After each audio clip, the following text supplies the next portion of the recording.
I think that was Pastor Norm's best attempt at talking trash.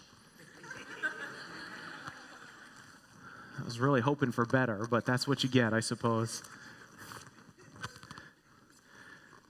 So, have you been keeping up with the Kardashians lately? I haven't. But it so happens that one of their clips made their way into my life this week, and it fascinated me. It was, in so many ways, helpful to talk about what we're talking about today, but also it was indicative of the sort of conversations that we have in our lives, in our families, and in our life, and then put out there for the whole world to see. Now, you may or may not know, those of you who don't know are in better shape than those who do know, but you may or may not know that Kanye West is married to Kim Kardashian. If you don't know who these people are, you're better off just not knowing. Just take me at my word, okay?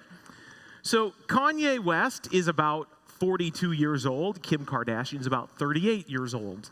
They are making their way towards middle life while still being famous for being the epitomes of cool. This is hysterical in so many ways for those of you who are middle-aged like me or have been middle-aged. But they are changing as it happens. Their life is changing. They have children now. They have a marriage. And so this week on the show, Keeping Up with the Kardashians, there was a blowout argument between the two of them that sort of made its way into social media and on TVs.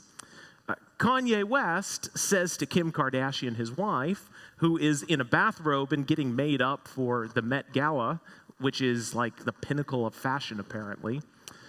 He says to her, listen, I want to tell you that it's starting to bother me that you dress so revealing. He goes, I know there was a time in my life where surrounding myself with women who were so revealing was like the pinnacle, and I know I made you out to be a sexy woman, but it's starting to bother me when other men are looking at you this way. Okay. And her response is, wait, you're telling me this the night before the Met Gala? You're telling me this now? Why would you tell me that? And he goes, she says, you made me out to be this way. You asked me to be this way, and now that I'm this way, you're upset at me. And he says, I don't know what to tell you. I know this is how I used to think, but I'm struggling. It's not how I think anymore. When you are so revealing and the world looks at you, it bothers me on the inside. And her response was, well, listen, I know you're on this journey. You're in this transformation. That's what she says. But I'm not there with you right now. And you talking to me like this the night before I go out is giving me anxiety. It's fascinating. That word anxiety is indeed a real condition, a diagnosable condition. If you have had anxiety, if you have been diagnosed with anxiety at any point, this is debilitating.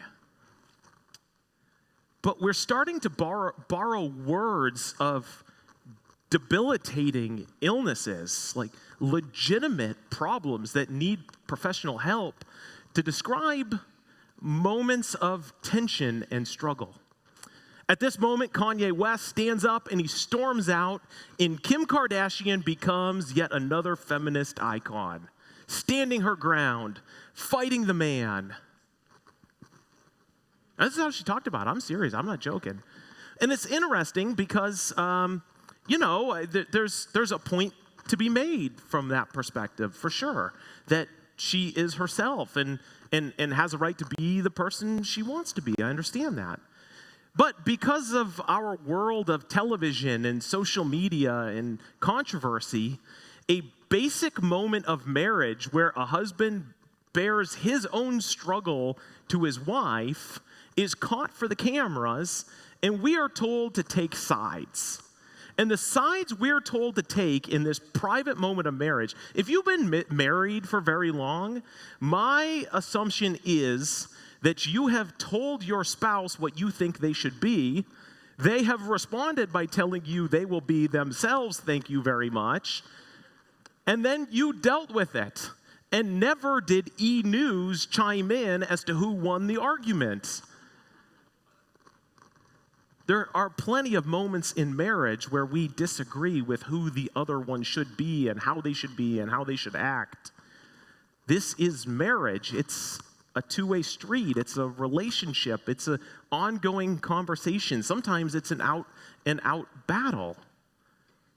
But in this particular moment, the response that I really want to focus on, and not to mess with Kim Kardashian's position, but for her to say, you're on a journey, you're on a transformation, and I have anxiety, struck me as highly problematic. Not her position, not her belief, but that she would look on her husband and say, you're taking a journey that I'm not interested in going on.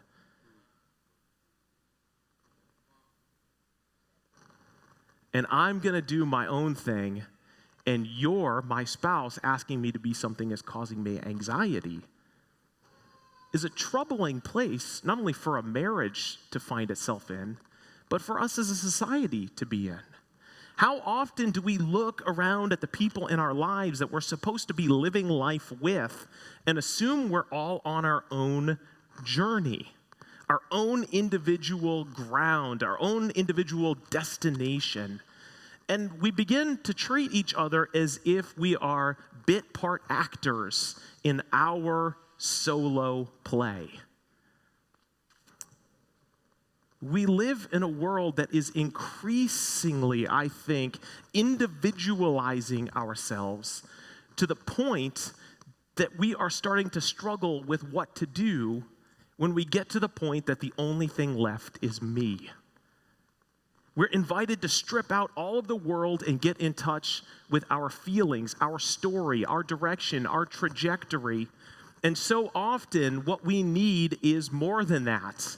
We need communities and people and friends who will tell us that maybe we're too far out of the line, and parents who will help us and shape us and speak to us even into adulthood. We need more than just ourselves, just be, because when we strip everything away and finally find out who I really am and come to present that to the world, it's a pretty lonely place to just be me. But these are the stories that our society is telling us, from school all the way through media, is to find yourself, to be yourself, to express yourself. One of my favorite movies that's come out in the last decade is a Pixar movie called Inside Out. And Inside Out is a fascinating movie that tries to wrestle with the emotions that we have as an individual inside of ourselves. And Inside Out chooses 5 emotions that they project in this prepubescent, preteen girl who just happens to be the same exact age as my oldest daughter. And so they construct this whole world of psychology where 5 emotions are driving the controls of the brain, and how the stories and narratives of our past create who we are. I'm going to just show a quick clip, if you haven't seen this, to give you an idea of how the emotions work and how they're driving the controls of the child's brain. Check this video out. Very nice. Okay, looks like you got this. Very good. Oh, that's her turn. Oh, look out! That's Fear. He's really good at keeping Riley safe. Easy, huh? How about? Oh, we're good. We're good. Thank you. Thank you very much. And we're back.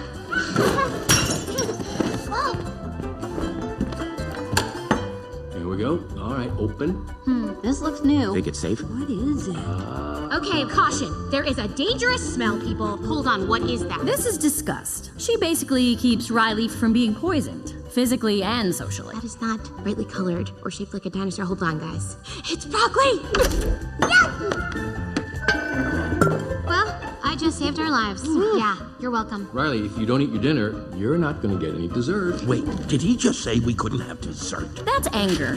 He cares very deeply about things being fair. So that's how you want to play it, old man? No dessert? Oh, sure. We'll eat our dinner right after you eat this. Riley, here comes an airplane. Oh, airplane. We got an airplane, everybody.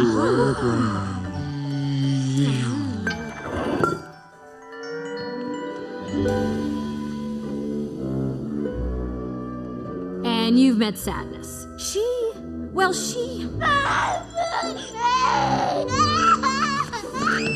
I'm not actually sure what she does. And I've checked, there's no place for her to go. So she's good. We're good. It's all great. So the emotions of joy, sadness, disgust, anger, and fear are embodied in this child's brain. And she eventually grows up, and most of the story takes place where she's 11 and faces big life changes. And what the movie tries to show, without giving too much of it away, is that when one emotion becomes bigger than the other emotions, then all of our emotions, or the emotions, begin to battle with one another, but it expresses itself in ways that are indiscernible to the world around us. And the girl herself, she's prepubescent, but the marginalization of emotions and the rising of other emotions become a problem. Now, Inside Out is not an intro to psychology text, so it's not a diagnosable issue, but we do have a way of seeing movies like that, of then turning in and looking at the way we process our own emotional life. And we begin to wonder if there's something wrong with us if we're too much of one thing instead of another. I'm too sad, I'm too angry, I'm too joyous, right? All of these things begin to create the narratives within our lives of how we understand ourselves, whether or not they're fully the truth, like none of us are inside-outians or something, right? But we see these images over and over and over from cable, movie, TV, telling us the right way to be, and we're trying to borrow from a lot of different sources to get ourselves to the most healthy place. But the most healthy place that we're told in our society, movies, TV, news, is a fully actualized self. Dig into yourself and find out who you are, and then tell the world who you are, and they had better accept it. We get all sorts of messages today about the self: self-care, self-love, self-esteem, self-dependence, self-reliance, self-sufficiency, self-determination. Look out for number one. Pull yourself up by the bootstraps. I don't even know what bootstraps are. But I know what that statement means, right? You're number one. You're king. You're number one. But what happens when I'm not super thrilled about what I find inside of myself? What happens then? It's interesting, there's something called the Big Book of Alcoholics Anonymous, and it's basically the guidebook of how to run that program. But the Big Book was originally called A Way Out. That was the original working title of the book. And you may ask yourself, a way out of what? You may assume the answer is alcohol, a way out of alcohol abuse. But that's not what it meant. The author of the book said the way out was not simply of addiction, but a way to get out of the claustrophobic crawl space to oneself. To get out of the claustrophobic crawl space of oneself. In some ways, you could talk about addiction as defined by a singular focus on one thing that we think will satisfy us. We have freedom for an entire world, but when we become addicted, we think that serving ourselves with one thing, this one issue, is what will satisfy the me. Whether it's alcohol, drugs, pornography, television, screen time. It becomes chasing the one, with freedom for the entire world, but chasing one thing that we think will bring us joy, only to find out that it won't. And so addiction for this original writer of the AA book is not just simply the problem of alcohol in itself, but it's a way out of the claustrophobic crawl space to oneself. So I've talked a lot about individualization and personal and maybe what the trouble with that is. And today, Pastor Norm shared with us that we're in what's called Mental Health Awareness Month. And I do want to talk a little bit about mental health today for sure. But I want to be clear about this, as clear as I can as we begin talking about this. That if you have some sort of mental health issue, disease, struggle, no matter what it is, we at Crossroads care for you. And we will never, ever, ever, ever shame you. Mental health is not simply a choice to get yourself better. Mental health so often and regularly is chemical imbalances. It is diagnosable, treatable. It is something that often you inherited and didn't create. Sometimes it's genetic. It's not simply just an ability to choose to get better. The choices you have when you are diagnosed with mental health are more to get yourself treated, to talk to someone, to surround yourself with community, to find a doctor that you trust, to find a counselor that you trust. If you are wrestling with things like depression, anxiety, schizophrenia, bipolar, addiction, any of these sort of things, please see someone. If you're not seeing someone, come and talk to me after the service today. And I'll help arrange for you to find someone that you could talk to. Because you shouldn't have to face this alone. And my concern is that in this era where on the one hand we talk about it being okay to have mental health issues, that on the other hand we've so individualized ourselves and so projected our own journey as the point of life that we find ourselves so isolated that it's hard to figure out how to begin to talk about where it is that we find ourselves with. Because it's just me, where do I go to someone who I won't be a burden to?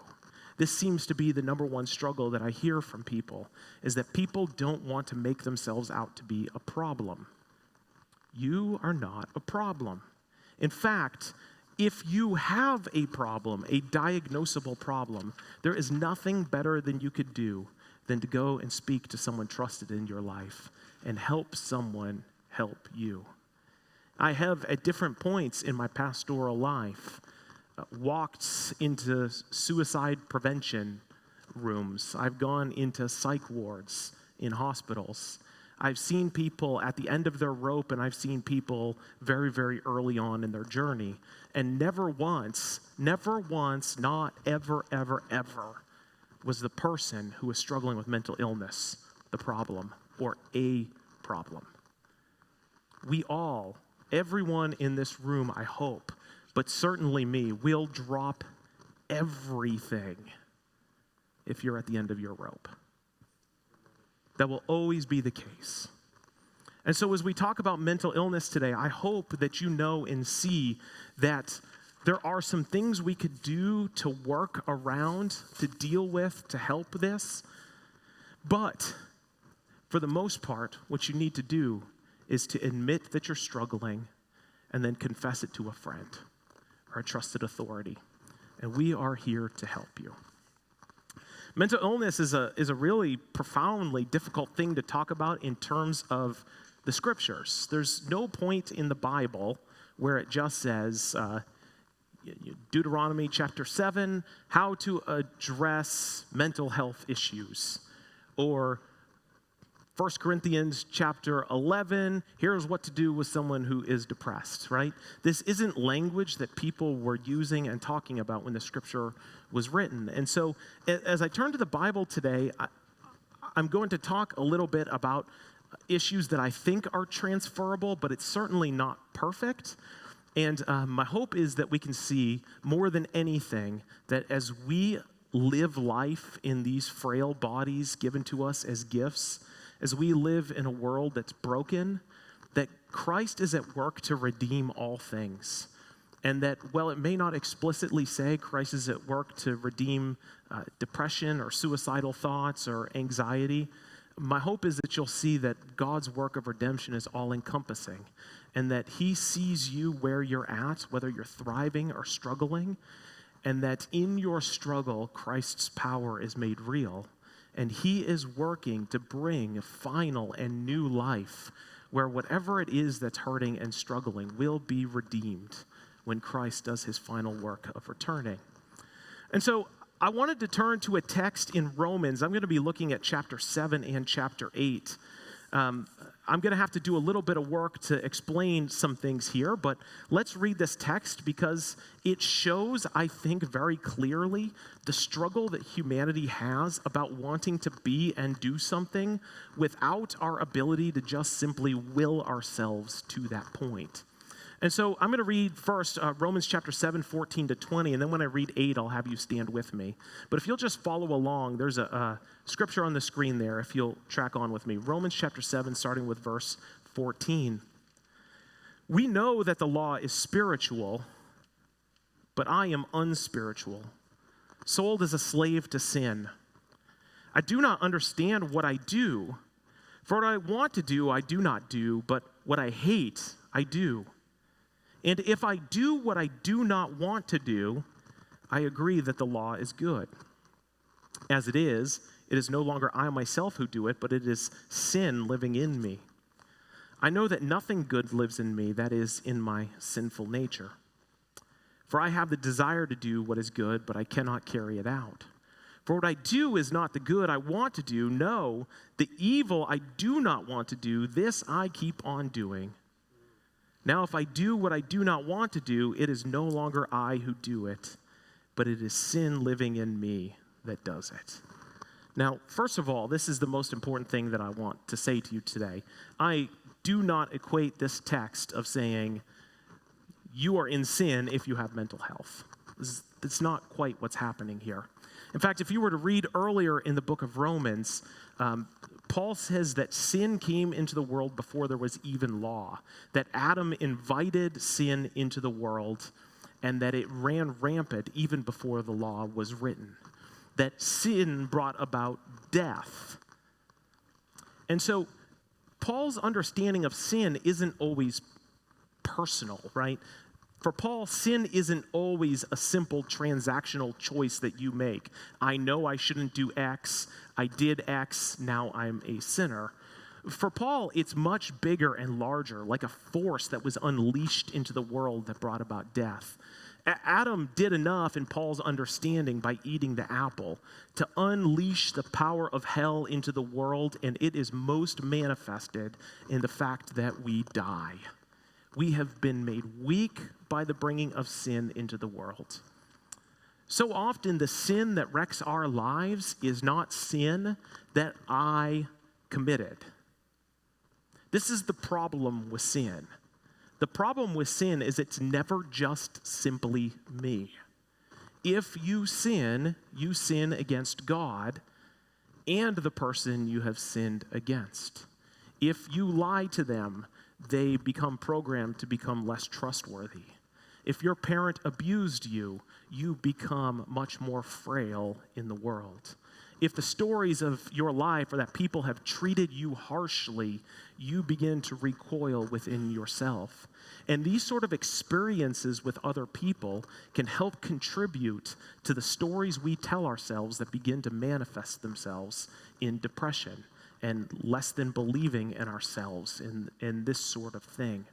So for Paul, sin is not just simply saying, you did something, therefore you deserve what sin does, but that you were born into this world of sin in what he calls sarx. It's translated in the NIV just utterly atrociously. It says sinful nature in verse 18. Sarx in Greek just means flesh. Paul's belief is that you were born into flesh, you could touch and feel, and Paul's theological understanding of sarx is that it's weak. This flesh is weak, and therefore the things that are spiritual that are happening, heaven and hell colliding in this world, we get caught in the middle of that. And that sin as an entity that we have participated in and received from comes at our weakness and begins to tear at our lives. We live in a world that is fallen, and living in a fallen world becomes a problem for people who are living inside of weak flesh. We participate in things we shouldn't participate in. We receive pain from places that we never meant to be involved in. We make mistakes that contribute to the hurt of others. We receive the sin of others. It is a transactional issue, yes, but not always a you caused the problems you received. Sometimes the only thing you've done is be a human being at the wrong place at the wrong time. This is part of Paul's understanding of sin. And what he's saying is that what it ends up causing is that we're not always able to do that which we want to do. Sometimes that's simply an issue of mental assent. I wish I could stop lying. I wish I could stop drinking. I wish I could stop cussing at my kids, right? It could be that simple. But some other times it may just simply be, why can't I be happy? Sometimes it may just simply be, why does every conversation I have create such anxiety within me? I wish I could just take people at face value. We participate in a broken and fallen world, and that fallenness falls back upon us. And we don't always function at our fullest, at the way we wish that we could, because we are weak flesh living in a world fallen in sin. But this is not where God leaves us. God sees us in this place, in mistakes we've made that were absolute transgressions and sins committed against us. God sees us in our hurt, our agony, our frustration, our inability to be all that we wish we could be. God sees us and understands our need for redemption, and so God works on our behalf before we even realize we need it. So I'm going to invite you with me to stand as we read some of God's solution given to us in Jesus Christ. Romans chapter 8, starting with verse 12 through 25. Would you stand with me as we read? Therefore, brothers, we have an obligation, but it is not to the sinful nature or the flesh to live according to it.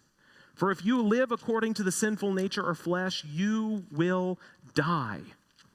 But if by the Spirit you put to death the misdeeds of the body, you will live. Because those who are led by the Spirit of God are sons of God. For you did not receive a spirit that makes you a slave again to fear, but you received the spirit of sonship. And by him we cry, Abba, Father. The Spirit himself testifies with our spirit that we are God's children. Now, if we are children, then we are heirs, heirs of God and co-heirs with Christ, if indeed we share in his sufferings, in order that we may also share in his glory. I consider that our present sufferings are not worth comparing with the glory that will be revealed in us. The creation waits in eager expectation for the sons of God to be revealed. For the creation was subjected to frustration, not by its own choice, but by the will of the one who subjected it, in hope that the creation itself will be liberated from its bondage to decay and brought into the glorious freedom of the children of God. We know that the whole creation has been groaning as in the pains of childbirth right up to the present time. Not only so, but we ourselves, who have the first fruits of the Spirit, groan inwardly as we wait eagerly for our adoption as sons, the redemption of our bodies. For in this hope we are saved. But hope that is seen is no hope at all. Who hopes for what they already have? But if we hope for what we do not yet have, we wait for it patiently. This is the word of the Lord. Thanks be to God. He's saying here that we hope for the redemption of our bodies. Sometimes our bodies don't fire on the synapses, our chemicals don't reach the places that they're supposed to reach, that there's something about our bodies that doesn't quite work right. Sometimes that means your knees kind of go out or your back hurts a little bit, but sometimes there are chemical issues that lead to mental illness that are very, very real and troubling, and this is part of being an embodied person created by God, but our bodies need redemption.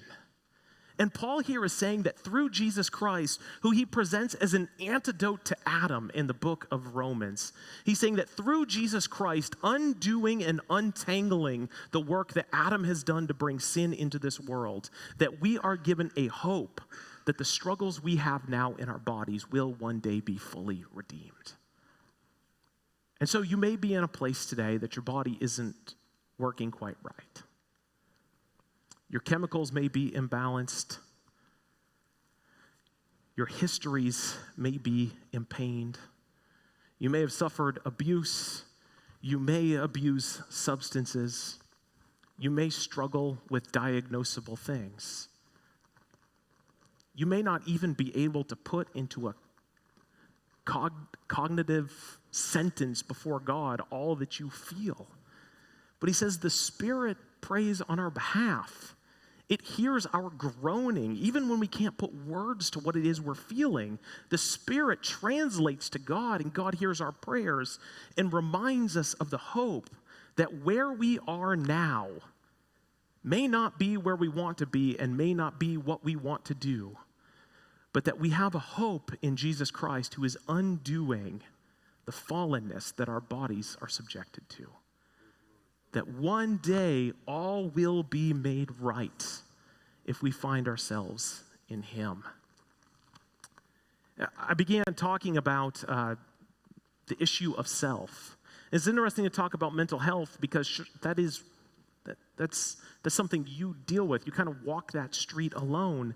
But the problem is that in a world where we're becoming aware of mental health issues, something that is deeply personal and often individual, we're individualizing ourselves to the point that we no longer receive the benefits that community can give us.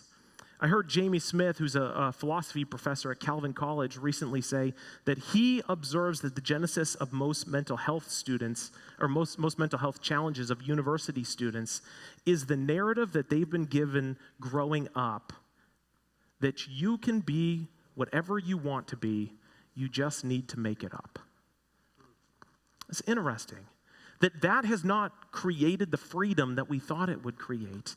That for years and years and years, we were a storied people who were given a story by the church, by our family, by our nation. And wherever that was in the world, that story would form you, and you would receive that story and live out and into that story. And now we're not telling stories to our kids anymore, except you can hoe your own path. You can do your own thing. You can be whatever you want to be. And that early individualization is creating anxiety and struggle and problem in people. And the Christian tradition, we need to remember, rails against this hyper-individualization. It rails against it. Christian tradition has always been a storied people telling the story of who you are to our children and inviting them into a life of a communal faith where we do this together and not alone. We are called to be a people who are dependent and not independent, dependent on God and accountable to one another. This is a radically different story than the modern story that we're being told that makes people feel so isolated.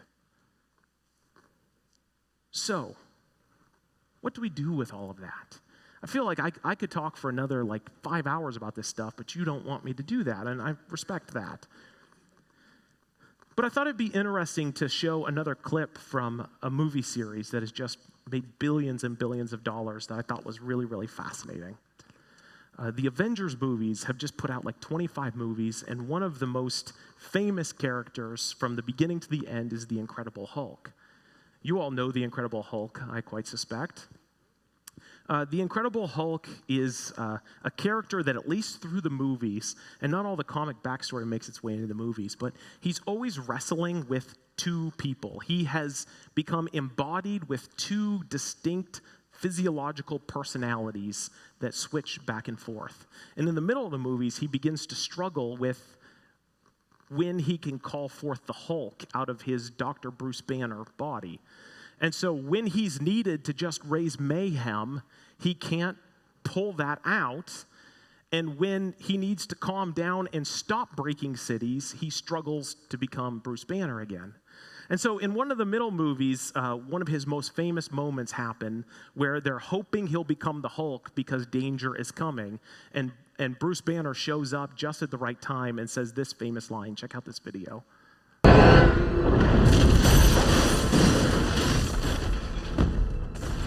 Dr. Banner. Now might be a really good time for you to get angry. That's my secret, Cap. I'm always angry.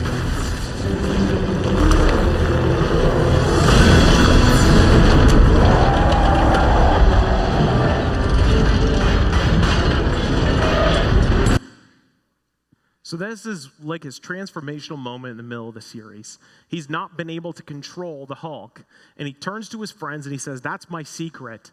I'm always angry." It's terrifying, right? For someone to be always angry. The backstory of Hulk is that, well, he became the Hulk by gamma rays. His anger had been suppressed because as a child, he would watch his father beat up his mother. And as he was watching his father beat up his mother, it's finally culminated in his father killing his mother. And so he left the family, railed against the family, tried to achieve, becomes a doctor in science, and eventually exposes himself to gamma rays where his anger can be unleashed in this hulkish way, where he destroys things. And while the movies don't address it, the issue is that the Hulk works for him because finally he has a place to displace the anger that he's been avoiding in all of his life. So he becomes the Hulk. And sometimes people really love this because he stops alien forms like that. And other times he destroys cities and is a terror to everyone around them. And so Bruce Banner lives in this world of how much anger is okay because his anger is explosive. And how much is he better off just being the nerdy science guy who can work them through the problems? He likes one better than the other, but he also discovers that he is a deeply angry person and is able to project that through his Hulk. And so he walks through all of these movies back and forth as to which one is better, Hulk or Bruce Banner or Hulk. Which one does he prefer to unleash upon the world? Until the final movie where he comes to this really comical moment where he's come to grips with who he is, both the angry Hulk and the bright, smart Bruce Banner. Check out this scene in the final movie. For years, I've been treating the Hulk like he's some kind of disease, something to get rid of. But then I start looking at him as the cure. 18 months in the gamma lab. I put the brains and the brawn together. And now look at me. Best of both worlds. Excuse me, Mr. Hulk? Yes. Can we get a photo? 100%, little person. Come on, step on up. You mind? Oh, yeah. Thanks. Say green. Green. Green. Did you get that? That's good. Do you want to grab one with me? I'm Ant-Man. They're Hulk fans. Wait. They don't know Ant-Man. Oh, he Nobody feels bad. does. Nobody does. No, he wants you. I He don't want wants to take a picture with them. Yeah, look, he's even saying no, he doesn't. I But get come it. on, the kid. I don't want it But- either. but you- I don't want a picture with them. But he's gonna feel bad. Sorry. They're happy to. They said I they'll don't do want it. to. I mean, I don't want to. No, you feel bad. Thank you, Mr. No, Hulk. it's great, Thank you. kids. Thank you very much. Hulk out. I didn't give the movie away. But this scene then is finally him coming to grips with the fact that he's both. He is both the internal anger that he has and the hero. He's both the intelligent and the struggling emotionally. And he makes a choice to project both those things, to be both of those things and to be honest about it. And so I suppose that's what I leave you with today. To be not afraid to be all of who you are, and don't try to live that story on your own. We are all struggling with something. There's no one in this room that has got it nailed. Some things may come off as more embarrassing because of the stories we tell ourselves in our society than others. But none of us have it all together. None of us are just nailing it day in and day out.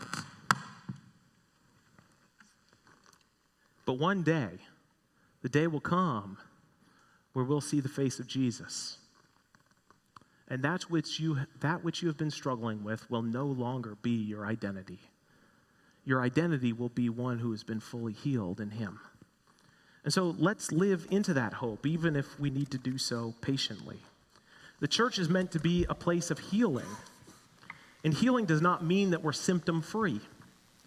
But we can be the kind of place that more resembles a hospital than anything else.